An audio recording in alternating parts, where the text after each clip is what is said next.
کربلا آج بھی ہم سب زواری کے شوقین ہیں، جانا چاہتے ہیں، ثواب حاصل کرنا چاہتے ہیں، اچھی بات ہے، جانا چاہیے، سب مشتاق ہیں، اور مالک سب کو یہ موقع نصیب فرمائے، روئے زمین کے رہنے والے جہاں جہاں ہیں سب کو زیارت کربلا ضرور نصیب فرمائے، سب جائیں، پروردگارین کے لیے اسباب مہیا کریں۔ مگر سوچنے کی بات یہ ہے، سمجھنے کی بات یہ ہے کہ کربلا جا کے دیکھ کے کرنا کیا ہے، وہاں کیفیت کیا ہے، وہاں یہ ہمیں تو مزاروں میں تعویذوں میں بند یہ سب چیزیں نظر آتے ہیں، امام حسین علیہ السلام کی زری، اسی طرح مولا غازی عباس علمدار علیہ السلام کی زری، مگر حقیقت میں ان کے اندر ہے کیا، موجود کیا ہے، کس انداز سے امت نے بے دردی سے انہیں لوٹا۔ کربلا کی ایک ایک مزار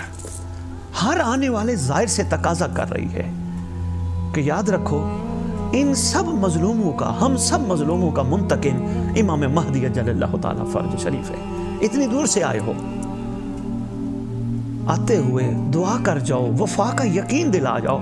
یہاں کربلا میں دائیں بائیں سوئے ہوئے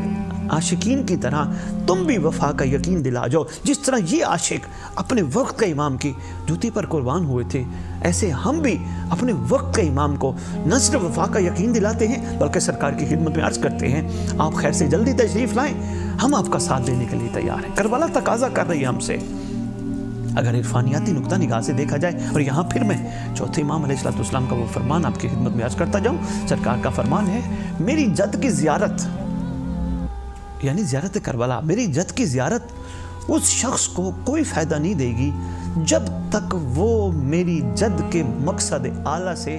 آشنائی نہ رکھتا ہو۔